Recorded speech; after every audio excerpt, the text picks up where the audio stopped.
Je suis très heureux d'être parmi vous aujourd'hui. C'est ma deuxième participation dans ce congrès de FJ Maroc. Donc, je salue l'équipe du comité scientifique pour la qualité des intervenants et la qualité des conférences qu'ils ont choisies. Et de ma part, moi, je suis là aujourd'hui pour vous présenter la FAST ECHO, donc Fast Focused Assessment Sonography for Trauma. Donc, c'est une nouvelle méthode, une nouvelle utilisation de l'échographie dans un contexte de traumatologie. Donc, surtout chez les patients jeunes. Donc, vous savez que les polytraumes, c'est en rapport avec les accidents de la voie publique le plus important. Donc, comme facteur qui enregistrait le plus. Dans le cadre des blessés graves, et surtout c'est une population jeune, et c'est une population qu'on perd. Et on a besoin de faire vite pour essayer de récupérer les vies perdues. Donc je n'ai pas de conflit d'intérêt en rapport avec ce que je peux présenter aujourd'hui, et là c'est pour vous, c'est une vignette en rapport avec ce qu'on fait aux urgences de l'hôpital militaire. Et bien sûr, les statistiques, ça remonte à 2019, avant la Covid, parce que la période Covid, on n'a pas vu beaucoup de traumatismes. Alors, les objectifs, c'est bien sûr de connaître les indications de cette phase d'échographie. Deuxième objectif, c'est de connaître les copies échographiques, ce qu'on appelle les fenêtres. Et troisième objectif, donc reconnaître un épanchement, donc liquidien. C'est ça, la base, parce que cette échographie, elle ne sert pas pour faire le diagnostic, mais pour récupérer les vies qu'on va perdre. Donc ça sera une échographie ciblée, focalisée sur un certain nombre de points et qui va répondre à un certain nombre de questions. Et les questions, elles sont simples et les réponses, elles sont bien sûr prises de façon rapide. Alors, le polytraumatisme, comme j'ai dit, ça constitue donc un problème de santé publique. Donc, il y a plusieurs vies qui sont perdues. Et la cause la plus principale de cette perte de vie, c'est l'hémorragie.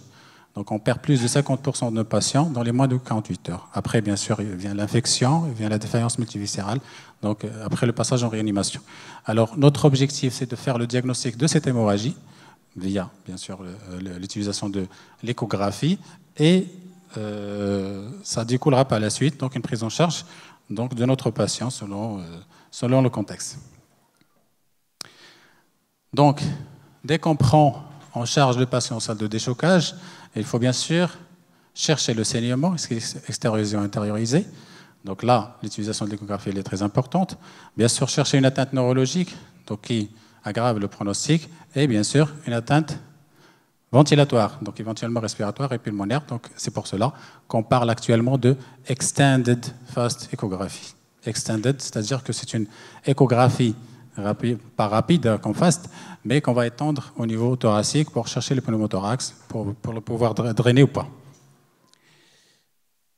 Donc, notre objectif comme clinicien au niveau des urgences, c'est d'arrêter le saignement, c'est l'extérioriser. Bien sûr, il faut chercher ce saignement. Et deuxième niveau, c'est traiter le choc hypovolémique, donc en rapport avec la situation polytraumatique ou traumatique. Donc, ce qui fait remplissage, éventuellement remplissage non intempestif, l'utilisation de drogues vasoactives et éventuellement la transfusion. Et tout ça, ça va contribuer à limiter la cascade délétère, ce qu'on appelle la triade létale. Je pense que vous la connaissez tous, c'est juste un rappel. Donc, l'hypothermie, la coagulopathie et l'acidose. Donc, il faut agir sur la coagulopathie, bien sûr la transfusion, la dilution et la consommation des facteurs de coagulation. Il faut remplir le patient, pas trop. Démarrer les drogues vasoactives pour maintenir un niveau hémodynamique optimal. Et puis, bien sûr, oxygéner le patient. Parce qu'en général, c'est des patients qui sont anxieux, polyfracturés, polytraumatisés avec des traumatismes crâniens. Donc, ils ont besoin d'oxygène. Donc, il faut penser à mettre votre patient directement après l'admission sous oxygène. Bien. Donc, l'évaluation, comme vous l'avez vu, donc, il doit être clinique. Donc, il faut chercher les points qui saignent, que ce soit en intérieur ou en extérieur. Alors, ceux qui sont en intérieur posent beaucoup de problèmes parce qu'ils sont occultes, on ne les voit pas. Mais on voit les paramètres indirects. C'est la stabilité hémodynamique. Donc, il faut paramétrer, monitorer votre patient. Et bien sûr, une évaluation paraclinique. Alors, parmi les évaluations paracliniques, donc, on va proposer à nos patients. Donc, on a, vous connaissez ça, c'est médico-légal, la radio thoracique, la radio du bassin, Donc, tout le monde est censé les faire. Et là, maintenant, on ajoute la fast échographie. Focus assessment with sonography of trauma. D'accord? Donc, c'est une échographie ciblée dans un contexte traumatique. Et fast, ça ne veut pas dire rapide, mais avec une certaine technicité, on arrive à la faire dans les 3-5 minutes. Donc 3-5 minutes, donc on a notre diagnostic, on a l'origine, on peut voir l'origine du saignement et on peut répondre à la question pourquoi notre patient il est instable. Donc quelle sonde utiliser? En général, on utilise donc une sonde à basse fréquence, donc la sonde abdominale ou la sonde cardiaque. Bon, pratiquement, on a l'habitude d'utiliser la sonde abdominale parce qu'on peut voir l'abdomen, on peut voir le cœur, on peut faire même l'écho thoracique. Et bien sûr, une profondeur, donc 16 cm, pour la thoracique, 5-4 cm. Donc on va la voir par la suite. Donc ça va prendre 3-5 minutes. Donc vous voyez, c'est rapide. 3-5 minutes. Donc on a le diagnostic, on a l'origine du saignement, et on peut prendre une décision thérapeutique. Donc soit pousser le patient au bloc opératoire pour l'opérer, soit essayer de stabiliser le patient via les techniques actuellement donc nouvelles, qu'on appelle l'embolisation, l'artérioembolisation, surtout pour les fractures du bassin. Donc là, c'est très important parce que si on agit vite, donc on a plus de chances à récupérer le patient. Bien, et pour faire donc, la fast échographie, c'est simple. Il y a 4 fenêtres. Donc 4 fenêtres sur lesquelles on va s'attarder pour chercher. Qu'est-ce qu'on a dit? Donc, est-ce qu'il y a un épanchement? C'est la seule question auquel on va répondre. Est-ce qu'il y a un épanchement liquidien ou pas? C'est simple. Voilà. Donc, l'épanchement, ça va être soit en intrathoracique, on parle de hémothorax, soit en intra-abdominal, hémopéritoine, soit en péricardique. Donc, c'est un hémopéricarde. Voilà, donc c'est simple. Hémopéricarde, hémothorax, hémopéritoine. Et bien sûr, après avoir trouvé l'épanchement, on doit se poser la question, qu'est-ce qu'on va faire avec notre patient? Est-ce qu'on va le garder en salle de déchocage? Est-ce qu'on va le pousser en réanimation? Est-ce qu'on va le pousser au bloc opératoire? Ou éventuellement une intervention donc, radiologique, donc surtout l'embolisation. Alors, 4 fenêtres. La première fenêtre, c'est la fenêtre hépatique. Alors, vous voyez ici, donc, on va mettre notre transducteur donc, ici, sur le bord latéral donc, de l'hypocondre droit, au niveau de la ligne axillaire antérieure. Donc, vous mettez votre transducteur, donc votre sonde, et vous descendez tout doucement. Alors, première vue, donc, vous n'allez rien voir parce que voilà, donc, il n'y a pas une image constituée. Après, par la suite, vous allez voir le diaphragme. Donc, quel est votre repère sur le côté droit? Ceux qui font de l'échographie, le foie, voilà. Donc, c'est le foie. Là, le rein, non. Donc, c'est le foie. Le rein, il faut le chercher en postérieur. Donc, le foie, une fois qu'on va trouver le foie, donc on cherche quoi? On cherche le bord inférieur du foie. D'accord? Ce que vous voyez ici. On va chercher le bord inférieur. Et dès qu'on a le bord inférieur, donc je vais basculer mon transducteur en arrière pour chercher le rein, parce que le rein, il est situé en postérieur. Et du coup, je vais individualiser un espace qu'on appelle l'espace de Morisson. C'est l'espace hépato-rénal. Alors normalement, cet espace que vous voyez ici, alors l'espace, il est là. Donc normalement, il n'est pas visible. Et lorsqu'il est comblé, donc il sera visible. Donc on aura une image d'un comblement de l'espace de Morisson, ce que vous voyez ici, en rouge. En général, c'est du sang, ça va être un petit peu échogène, mais en général, l'image, elle est anéchogène. Donc une image d'un épanchement liquidien. Et là, on parle d'un épanchement hépato-rénal. D'accord? Et dès qu'on trouve cet épanchement, on peut parler d'un épanchement de moyenne abondance au niveau péritonien. Donc un hémopéritoine de moyenne abondance. Alors deuxième fenêtre, c'est la fenêtre pelvienne hypogastrique. Donc le repère anatomique, c'est quoi? Avant la vessie, c'est la symphyse pubienne. Donc on palpe la symphyse pubienne. À 2 doigts de travers au-dessus de la symphyse pubienne, on pose notre transducteur de façon transversale ou horizontale. Donc ça va de soi selon le choix de l'opérateur. Alors notre repère anatomique sur le plan échographique, c'est la vessie. Donc dès que j'ai la vessie, Donc je vais essayer de balayer de haut en bas, donc par mon transducteur pour voir la structure de la vessie. Et qu'est-ce que je cherche? Un épanchement au niveau du cul-de-sac de Douglas. Alors cul-de-sac de Douglas, donc c'est un espace en général virtuel, donc entre la vessie et le rectum chez l'homme, entre l'utérus et le rectum chez la femme. Alors dès qu'il y a un épanchement, donc que ce soit haut ou en bas, alors les liquides vont descendre par les gouttières pariétocoliques et vont, bien sûr, se rejoindre au niveau du Douglas, dès qu'on aura, bien sûr, donc un épanchement du Douglas, ce que vous voyez ici. Là, on a la vessie, là, le rectum, et on a un épanchement des deux côtés du Douglas. Alors, si vous trouvez un épanchement à ce niveau-là, vous avez le droit de parler d'un épanchement de grande abondance. D'accord? Troisième fenêtre, c'est la fenêtre splénique. Donc, la même chose, l'hypocondre gauche, je pose mon transducteur, et là, par contre, je ne vais pas le poser dans la ligne axillaire antérieure, mais dans la ligne axillaire postérieure, parce que la rate, elle est postérieure, et le rein, il est beaucoup plus postérieur. Donc, je cherche mon repère échographique, c'est la rate, et puis par la suite, je bascule, donc en arrière, mon transducteur, dès que j'aurai le bord inférieur de la rate pour chercher le rein, donc, et on aura cette image. Donc la rate en haut, puis le rein. Et bien sûr, vous voyez ici, ça c'est le diaphragme, donc qui va apparaître comme une image hyper échogène.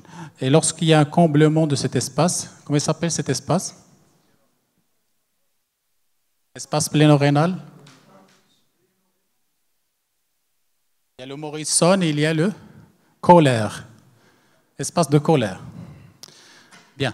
Donc on aura cet épanchement-là. D'accord? Vous voyez une image anicogène, d'épanchement liquidien. Là, je peux parler de liquide, hein. Je n'ai pas parlé de sang. Mais dans un contexte traumatique, le liquide, ça va être principalement du sang, exactement.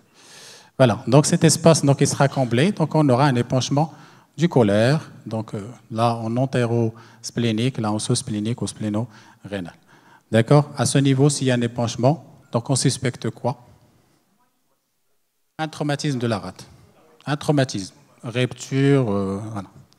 Donc vous voyez, c'est rapide, 3 fenêtres, donc ça nous permettra de chercher l'épanchement et ça nous permettra de prendre une décision, bien sûr thérapeutique. Avant, qu'est-ce qu'on faisait avant l'échographie pour les anciens? Non? Pour voir est-ce qu'il y a une hémorragie intra-abdominale?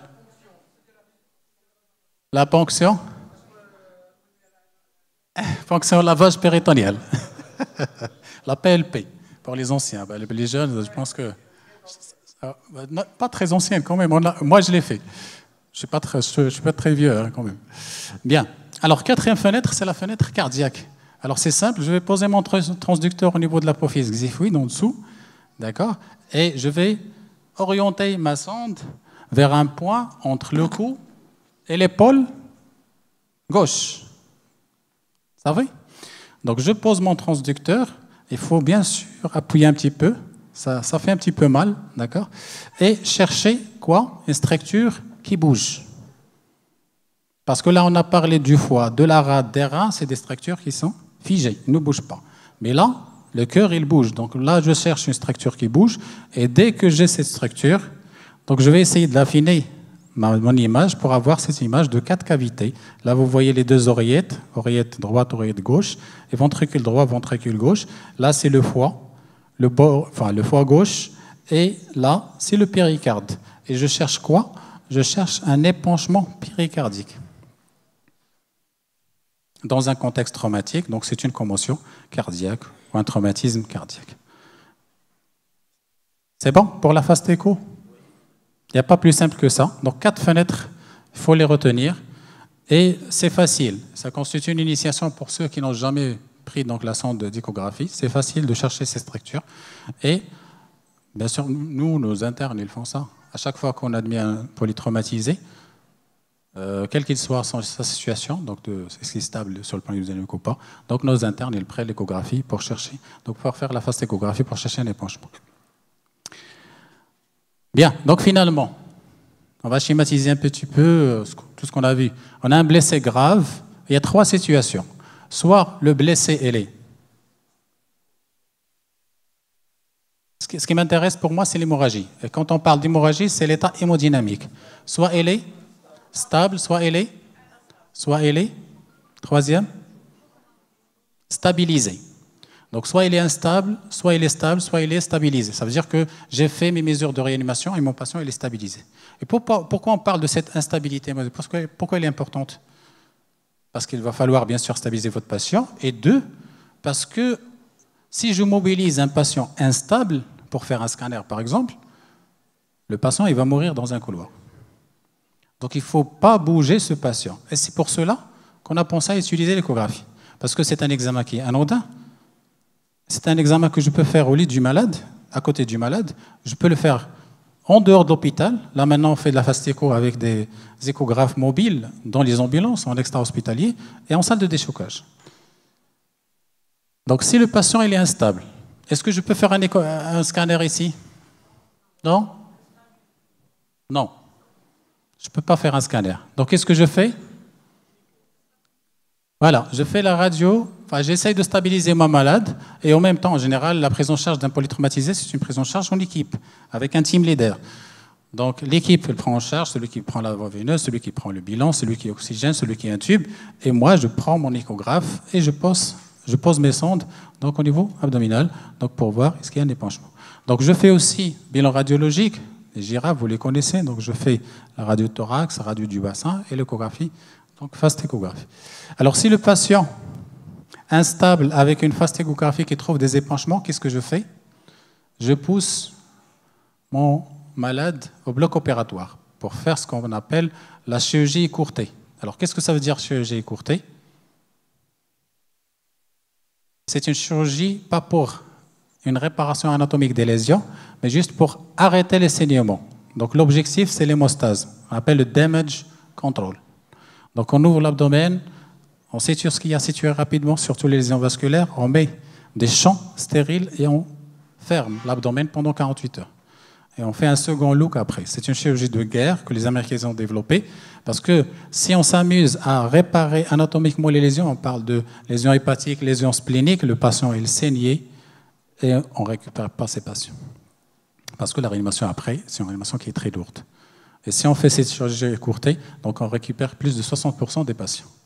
C'est très important. Bien, deuxième situation, mon patient il était instable. Je suis doué, donc j'ai stabilisé mon patient. Alors qu'est-ce que je fais? Un scanner, mais là je viens de le stabiliser, donc son état n'est pas très... Je ne pourrais pas savoir est-ce qu'il va se présenter une instabilité hémodynamique au cours du transport. Donc je fais quand même mon bilan radio avec une fastéchographie. D'accord?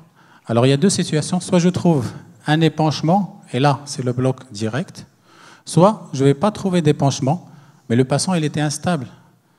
Pourquoi? Et là une hémorragie quelque part, mais qui n'est pas dans l'abdomen ou en péricardique. D'accord? Et essentiellement, c'est quoi en général? C'est les fractures. Fracture du bassin, elle peut saigner jusqu'à combien? Les fractures du bassin? Jusqu'à 5 litres de sang. Entre 3 à 5 litres de sang, fracture du bassin. Fracture du fémur, c'est 2 litres de sang. Donc, qu'est-ce que je dois faire? Si le patient il est stabilisé, je pourrais faire un scanner avec un angioscanner pour faire l'artérioembolisation. Je pose mon clon pelvien. Clon pelvien, c'est un serre pelvis. Donc, si vous n'avez pas le clon pelvien, vous pouvez utiliser les draps. Donc, il faut serrer le pelvis parce que si vous serrez, donc les fractures, s'ils sont ouvertes, donc ils vont se refermer et le saignement, on pourra arrêter momentanément le saignement en attendant de stabiliser le patient. D'accord? Ça, je sais que l'artérioembolisation n'est pas présente dans toutes les structures.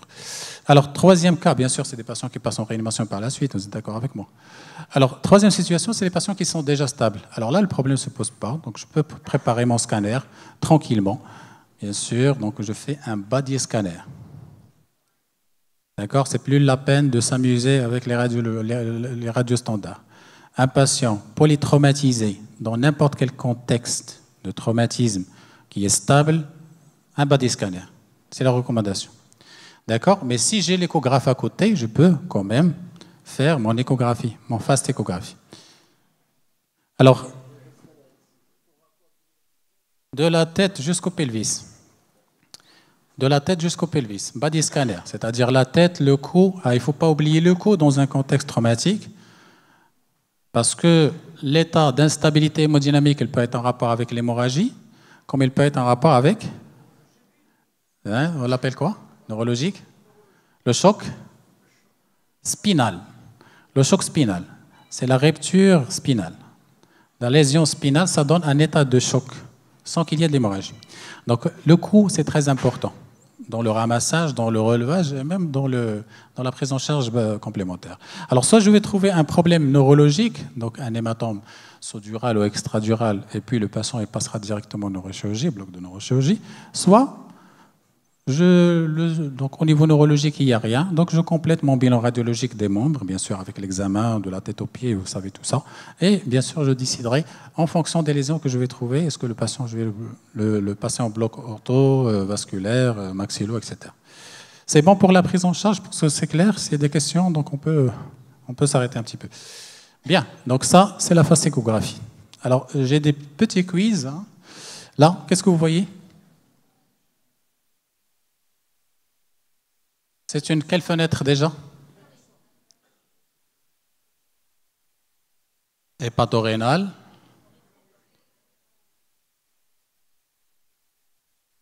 Épanchement où? Et pleural, très bien.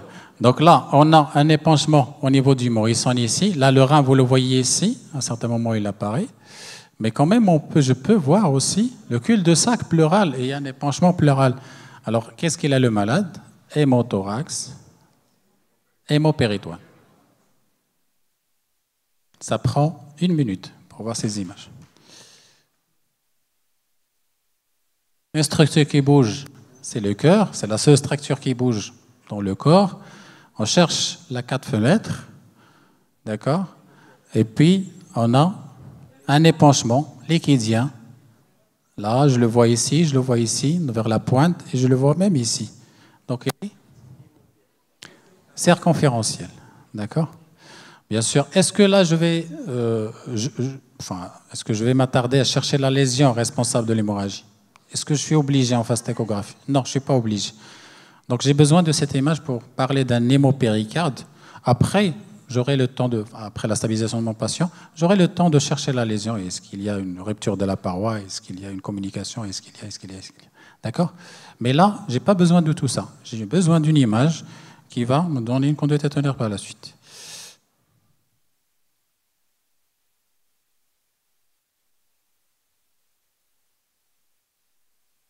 Séance radio. Qu'est-ce que vous voyez ici? La vessie, oui, exactement. Et c'est quoi ça?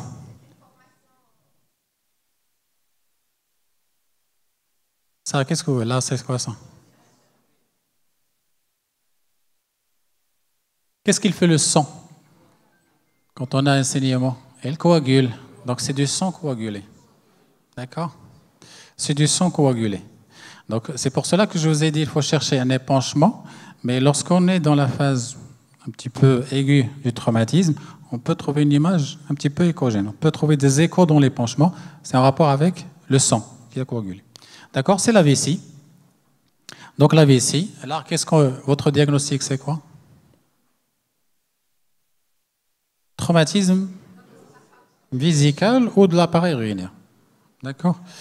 Donc là, j'ai mon diagnostic, donc est-ce que je peux traiter ici mon patient? Oui, je peux traiter mon patient. Bien. C'est bon pour la fastécho? Des questions? Non? Pas de questions? Alors là, on passe à... Oui.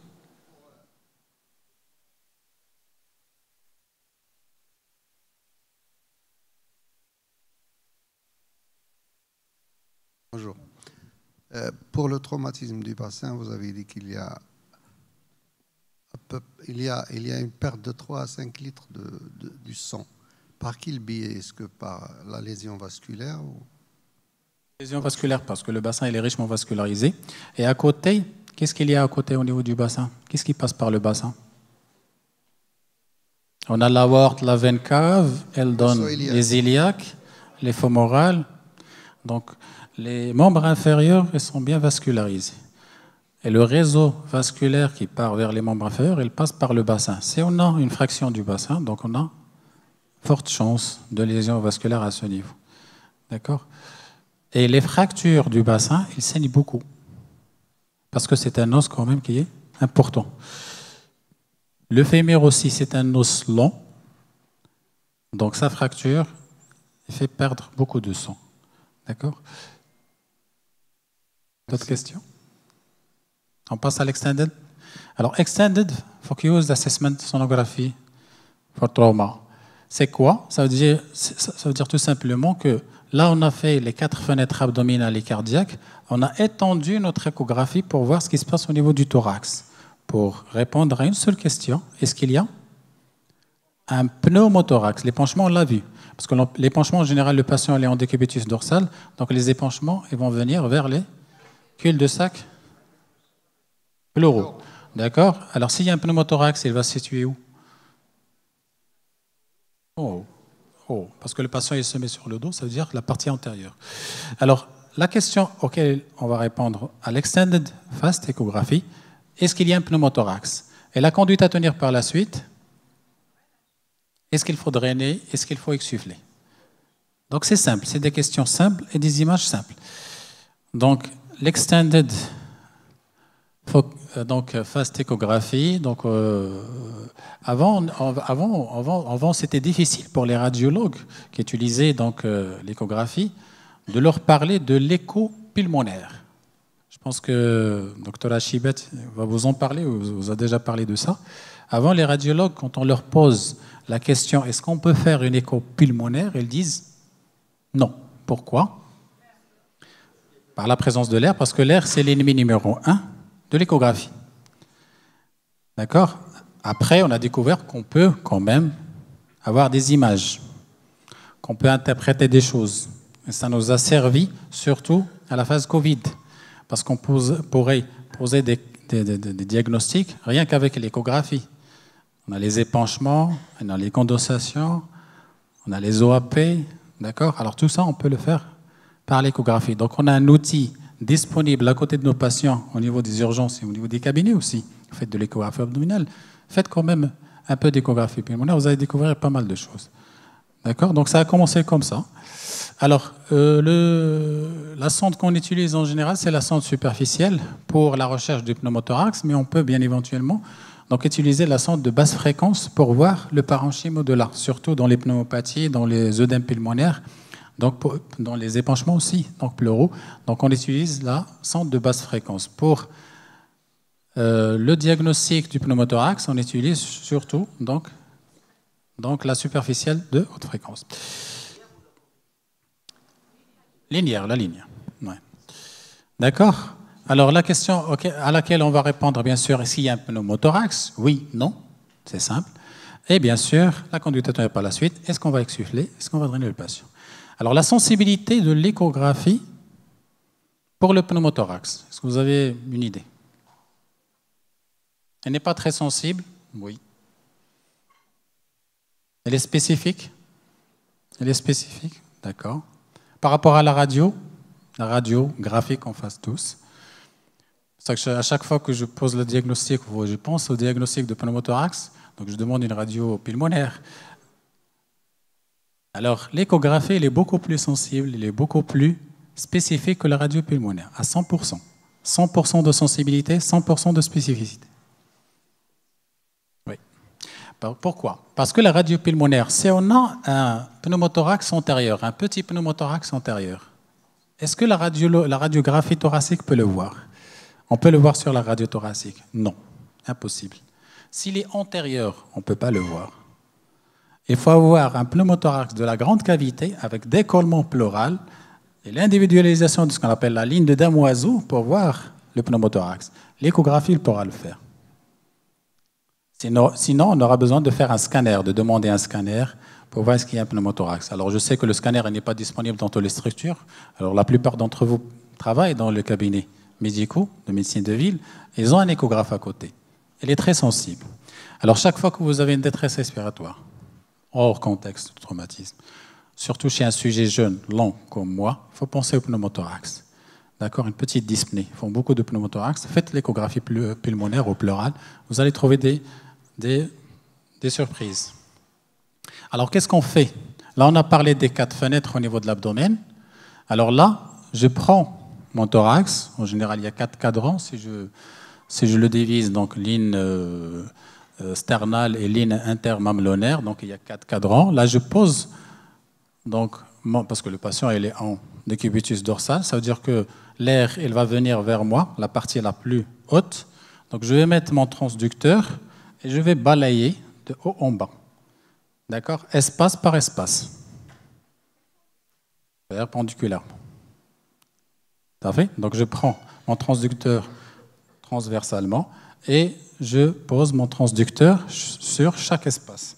Comme ça, comme ça, comme ça, en ligne parallèle. Jusqu'à la périphérie, puis je reviens de l'autre côté. Ça fait? D'accord? Alors, qu'est-ce que je dois chercher? Est-ce qu'il y a un pneumothorax? Mais est-ce que moi, je vais chercher un pneumothorax? Non. Non. Nia diali mziana le patient. Après, je sais qu'on a un pneumothorax. Donc, je cherche quoi? Je cherche, est-ce qu'il y a un glissement pleural? Gardez-la en tête. Un glissement pleural. Est-ce que les 2 plèvres, parce que vous savez, la plèvre, il y a 2 feuillets. Le feuillet viscéral, le feuillet pariétal. Et entre les 2, il y a quoi? Un espace virtuel rempli par quoi? Par un liquide. C'est le liquide pleural. Qu'est-ce fait? 2 millilitres, 150 millilitres. D'accord? Qui tapisse la plèvre. D'accord? C'est ce qui permet à nos poumons de bouger à l'intérieur de la cage thoracique. Alors, on a parlé de l'air comme ennemi numéro 1 de l'échographie, et la présence de ce liquide entre les 2 feuillets, donc on va les voir dans l'échographie, ça permet, à chaque fois qu'il y a une gouttelette de liquide qui passe, à ce qu'il y ait des échos qui passent à l'intérieur du poumon. D'accord? Parce que s'il n'y a que l'air, on n'aura rien. On aura une ligne hyperéchogène et du noir, comme l'os, qu'on appelle le cône d'ombre. Mais là, la présence de ce liquide permet de faire passer les échos à travers la plèvre. Et ça me permet de voir ce glissement pleural. Vous allez le voir tous avec moi. D'accord? Donc, je cherche un glissement pleural. S'il n'y a pas de glissement pleural, à ce moment-là, je dois poser la question, est-ce que c'est un pneumothorax? D'accord? Il y a d'autres choses à faire. Bien. Donc, je pose mon transducteur ici. Donc là, j'ai un espace. Là, c'est la côte, hein? Vous voyez? Avec un cône d'ombre postérieur. Là, une côte avec un cône d'ombre postérieur. Et là, c'est la plèvre. Donc, la ligne pleurale. Et donc, je dois chercher un glissement à ce niveau.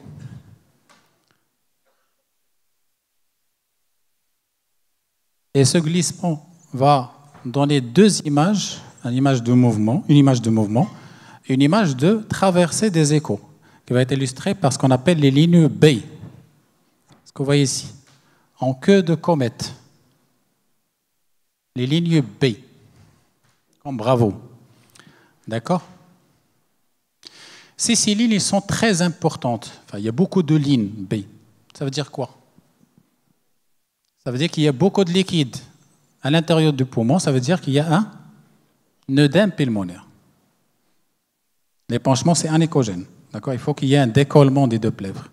Mais là, on a parlé des gouttelettes qui font passer les échos. S'il y a beaucoup de lignes B, ça veut dire que le patient il a un OAP. Surtout les sujets âgés avec des problèmes cardiaques. Faites votre échographie. Un profil B, beaucoup de lignes B, c'est un OAP. Là, pour un contexte traumatique, un sujet jeune, je ne vais pas trouver beaucoup de lignes B, pas un profil B, mais je dois chercher ces lignes B. D'accord? Alors, ça donne une image comme ça, donc les 2 côtes. Et là, il y a quand même d'autres lignes, ce que vous voyez ici. Des lignes horizontales. Ça s'appelle comment? Des lignes A. Ce sont les réverbérations. C'est comme si la ligne pleurale, elle va se répéter à la même distance. Pourquoi? Parce qu'il y a de l'air. Quand il y a de l'air, il y a ces réverbérations, c'est connu hein, donc dans le monde des échographistes. Donc on a ces réverbérations et n'ont pas de signification pathologique, mais on les trouve. Bien. Alors, si on veut s'amuser, ça donne une image de chauve-souris. Avec les lignes B, avec les deux côtes. C'est le signe de chauve-souris. Gardez-le en tête parce que vous allez l'entendre donc après. Bien. Alors si je fais un tir TM, temps mouvement, sur la ligne pleurale qui est en mouvement. Donc on a la ligne pleurale en mouvement, je fais un tir TM, donc ça me donnera une image comme ça. D'accord? Une image de sable et de la mer. D'accord? Les vagues de la mer. C'est le bord de la mer, le signe de bord de la mer. Ça, c'est un glissement pleural. Alors ici, il n'y a pas de pneumothorax. Mon patient, il est tout à fait normal. Tous. On va passer par la suite pour faire l'échographie et vous allez voir ce signe de bord de la mer. Regardez ici. Ça, c'est une vidéo que j'ai empruntée à mon ami, donc Dr Achibet. Regardez la ligne pleurale. Est-ce que vous voyez qu'il y a un mouvement? Là, vous reconnaissez, il y a les deux côtes. Le signe de chauve-souris, d'accord? La deuxième côte. Ma ligne pleurale, il est là. Vous voyez bien qu'il bouge. Est-ce que vous voyez les lignes B? Si. Ce scintillement que vous voyez ici. À chaque fois qu'il y a une gouttelette qui bouge, il y a le passage des échos et on a les lignes B. Pas les queues de comète comme on avait dans l'image, mais quand même il y a des lignes B. Les lignes A, vous les voyez ou pas? Donc la ligne pleurale, il va se répéter ici, à la même distance ici, et si on se continue ici, etc. C'est facile? Vous pensez que vous pouvez le faire? D'accord, on verra. Ici, les lignes B, vous les voyez ou pas? Voilà, les côtes comètes, on les voit à la périphérie ici. Donc gardez cette image en tête parce que vous allez la voir donc, sur notre patient par la suite. C'est bon pour le glissement pleural? C'est OK? Pas de questions? Très bien. Alors si on a un pneumothorax, alors on a dit qu'il n'y a pas de glissement pleural, donc la ligne pleurale elle est figée, elle ne bouge pas. D'accord? Et deuxièmement, si on fait un tir TM, temps mouvement, on a cette image. Donc on n'a plus l'image de bord de la mer, mais on a une image qui ressemble à un codabar. C'est le signe de codabar. C'est ce qu'il faut chercher. Alors s'il n'y a pas de glissement, il faut chercher le signe de codabar. Regardez ces images. La ligne pleurale, vous la voyez?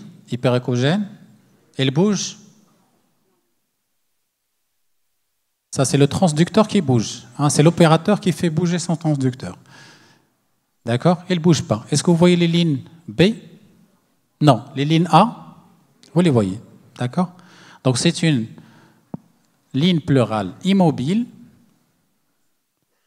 probablement un pneumothorax. D'accord? Il faut continuer votre examen.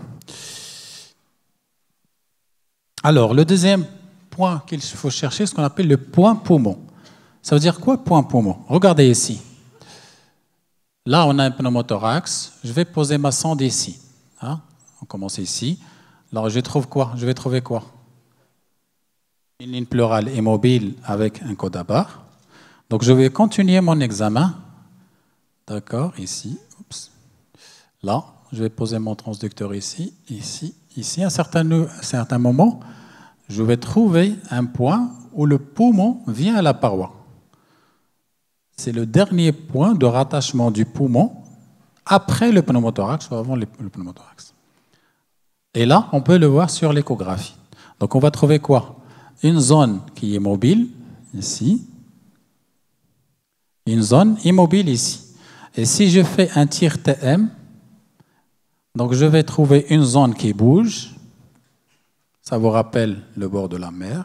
Une zone qui ne bouge pas. D'accord? Codabar. Ça s'appelle un point pulmonaire, un point poumon. Troisième chose, je dois chercher ce qu'on appelle le pot pulmonaire. Pour écarter un pneumothorax. C'est quoi un pot pulmonaire?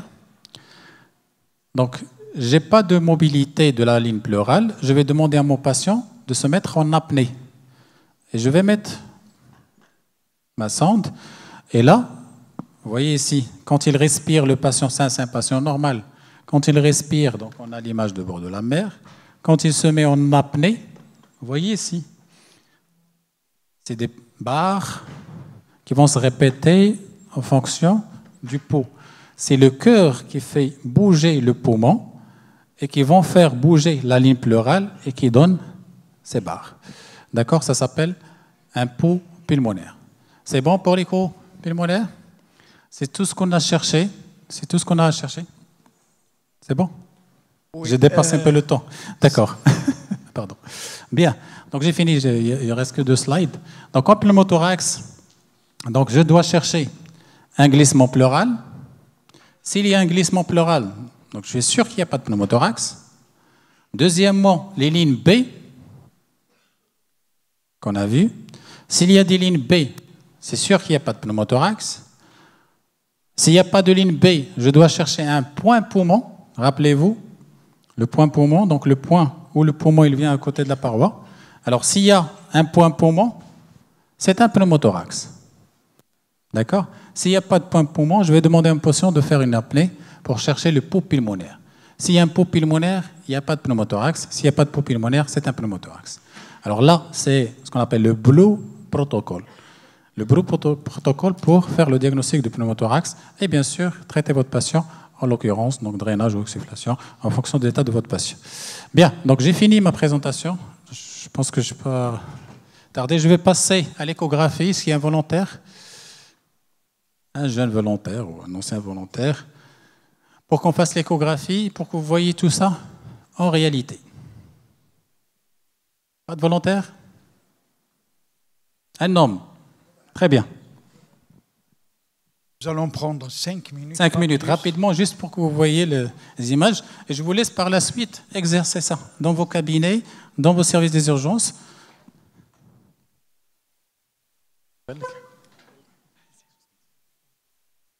Donc on remercie Siamine. On l'applaudit. Il était courageux quand même.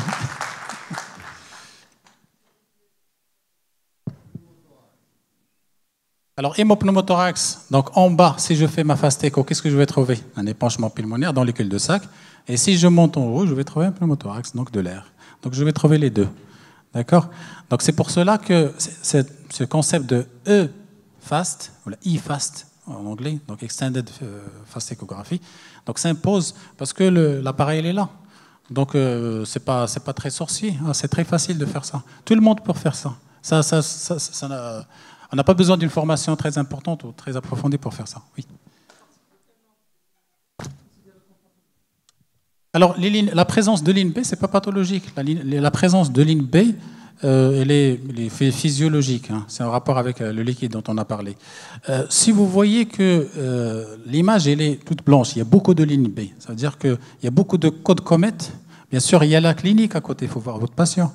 Donc vous êtes en train d'examiner un patient. Si le patient il est dyspnéique, il a un profil cardiaque, des antécédents cardiologiques, et qui vient avec une dyspnée, avec une désaturation, et je fais mon échographie, je trouve des lignes B, un profil B, c'est un voile blanc, alors là, je vais dire que le patient est là du liquide dans le poumon. Qu'est-ce que je dois faire pour poser le diagnostic d'un OAP? Et là, les intelligents.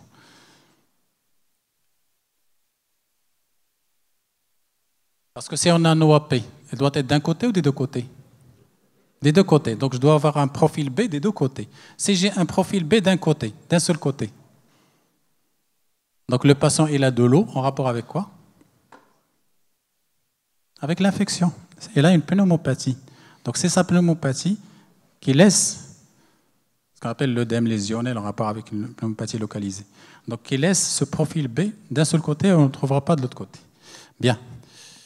C'est Amine Abassalik. Je pense que je vais vous tenir le micro et vous allez opérer.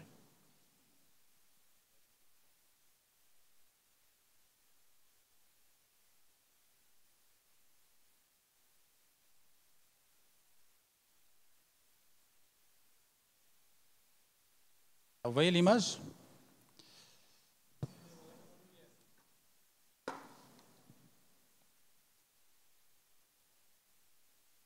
Normalement, le transducteur, on a un pointeur, d'accord? Alors le pointeur, il doit être vers la tête. Ça fait? Juste pour l'orientation. C'est-à-dire que la tête, elle est en haut. Là, celle-là, je vais faire je peux faire avec une sonde abdominale, je peux faire la totale, l'extended fascicographie. Alors là, je suis là, basse fréquence. Hein. Donc je vais poser mon transducteur tranquillement. Alors la ligne axillaire antérieure, qu'est-ce que vous voyez ici?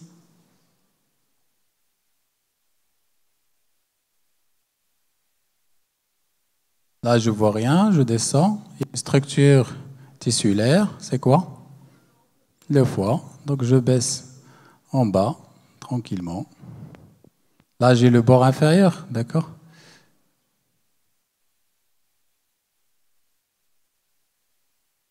Le rein. Vous voyez le rein? Vous voyez l'espace hyperacogène, c'est l'espace de Morrison. Donc il n'est pas comblé. Donc il n'y a pas d'épanchement ici.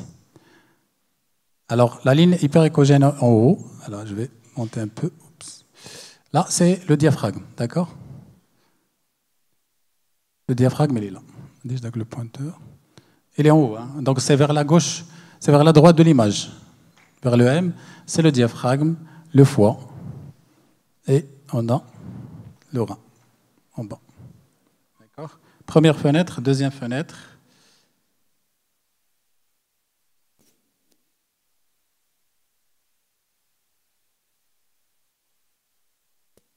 Là, je ne vois rien parce que c'est le poumon, d'accord? Et là, il y a une structure qui vient parce qu'il y a le diaphragme qui monte. D'accord, je descends. Je cherche une structure tissulaire. Un peu de gel.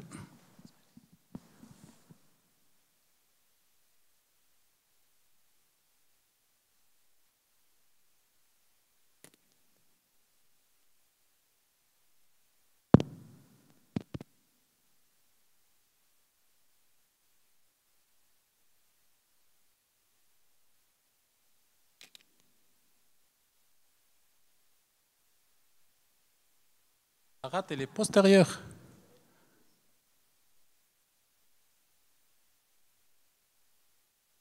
Notre rein, il est là. Vous voyez le rein? Ça, voilà. Et la rate. Et l'espace de colère. D'accord?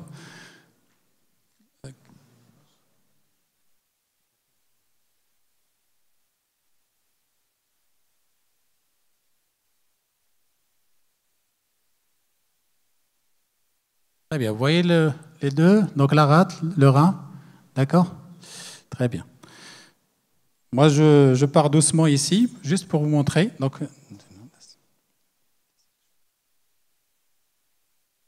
Donc le pelvis, on a la symphyse pubienne à 2 travers de doigts.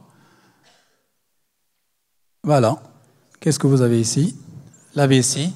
Et la structure médiane, c'est quoi? La prostate, c'est un nom, d'accord? Sinon, ça sera chez une femme? L'utérus. Donc je fais un balayage de haut en bas, d'accord?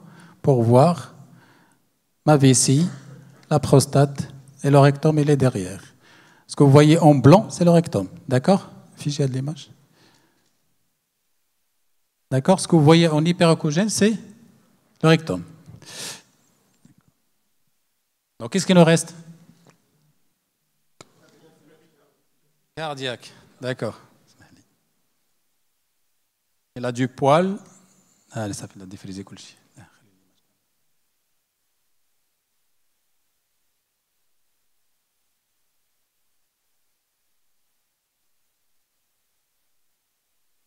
Je vais chercher quoi? Une structure qui bouge.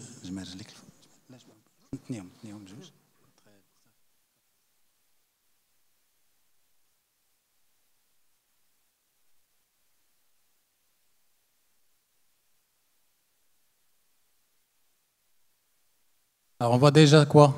Le foie. Gauche et derrière, il y a une structure qui bouge. D'accord? Ce que vous voyez, donc, au haut de l'image, c'est le foie.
Alors, on a la présence de poils donc, qui font interface avec la sonde.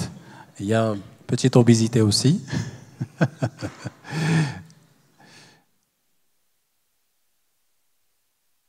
Là, c'est pas grave.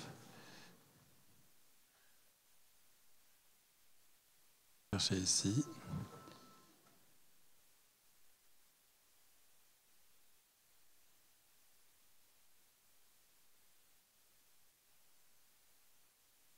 C'est-à-dire la cardiaque, là, la linéaire, là. La linéaire Matzbench. De toute façon, là, vous voyez le foie. Il y a une structure qui bouge derrière, là, en bas. D'accord? Bah, c'est sûr qu'il n'y a pas d'épanchement parce qu'on voit le péricarde.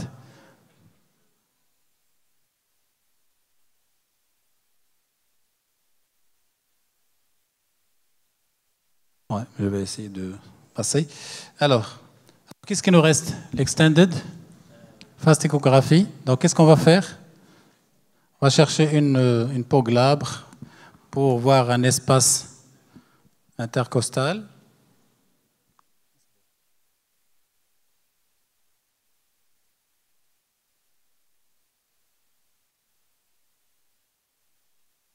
Alors, vous voyez que j'ai utilisé la même sonde. Donc, je peux utiliser la même sonde pour voir le poumon, pour voir le cœur.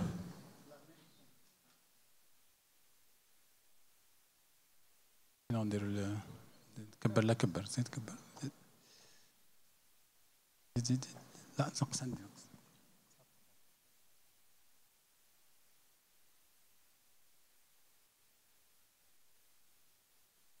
on a diminué la profondeur. Qu'est-ce que vous voyez ici? Je vais essayer d'affiner mon image. Les deux côtes, d'accord? Chauve-souris. Est-ce que vous voyez le glissement? Dites que la profondeur. 5. Vous voyez le glissement? C'est ce scintillement de la ligne pleurale. C'est comme une marche, voilà, marche de fourmi, hein, signe de marche de fourmi aussi. Alors, faites un thème, en mouvement. Oui. Vous reconnaissez le sable, le bord de la mer? Je vais demander à mon patient de faire une apnée. Faites une apnée, s'il vous plaît. C'est Amine.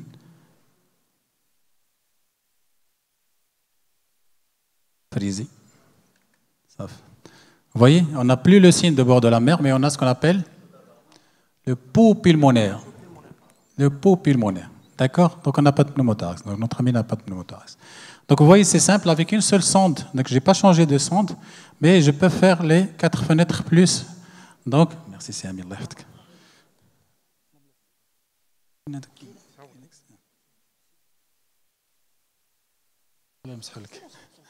D'accord, vous voyez qu'avec une seule sonde, donc on a pu faire tout ça. Le matériel est disponible, l'appareil est à côté. Amusez-vous à faire de l'échographie abdominale et thoracique. Je vous remercie. Merci. C'est une question, je suis là. Merci à vous.